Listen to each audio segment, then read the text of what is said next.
জটিলতা কিছু নেই।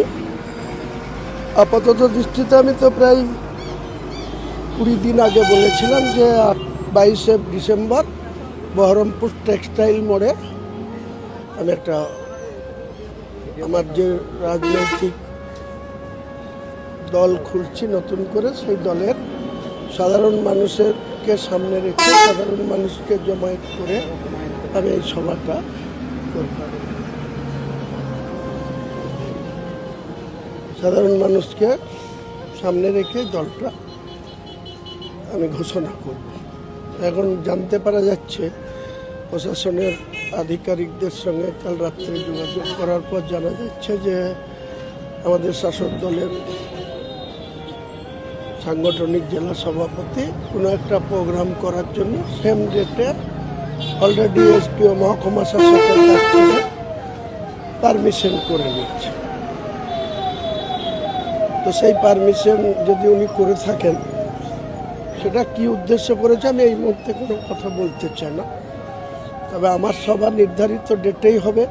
সেটা বহরমপুরে অন্য কোনো স্থানে হবে না আমি স্থান পরিবর্তন করে আমি অন্য জায়গায় করব, সেটা 2-1 দিনের মধ্যেই আপনারা জানতে পারবেন। কোন জায়গাটা করতে সম্ভাব্য, কোন জায়গায় চাইছেন আপনি?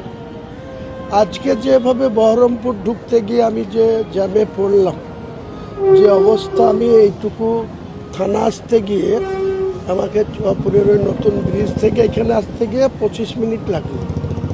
তো আমি ভাবছি বহরমপুর শহরেই আর করব না। আমি ডিএম সাহেবের সাথে একবার দেখা করব, উনি আসতে বলেছেন আমাকে। আমি একবার দেখা করে নিই, তারপরে আমি ভাবছি যে পাকাপাকিভাবে অন্য জায়গায় হবে। আমি যতক্ষণ পর্যন্ত যে জায়গা তার এনওসি না নেব ততক্ষণ পর্যন্ত আপনাকে ওপেন করছি না। কিন্তু যেখানেই হবে সেটা অনেক বড় জায়গায় হবে এবং বড় ধরনের জমায়েত হবে। আমি ভেবেছিলাম 50,000, তারপরে ভেবেছিলাম 1 লাখ, তারপরে ভেবেছিলাম 2 লাখ। আজকের দিনে যা পরিস্থিতি, যেভাবে গোটা জেলা থেকে, জেলার বাইরে থেকে আসবার জন্য আমাকে বারবার বলছে, তাতে আমার মনে হয় যদি 6 ডিসেম্বর প্রশাসনের যে খবর ছিল তার 10 গুণ লোক বেশি হয়েছিল। একইভাবে ওদিনকে মানে মানুষের কত মানুষ উপস্থিত হবে সেদিন ছাড়া এটাকে মানে আগাম বলা খুব মুশকিল।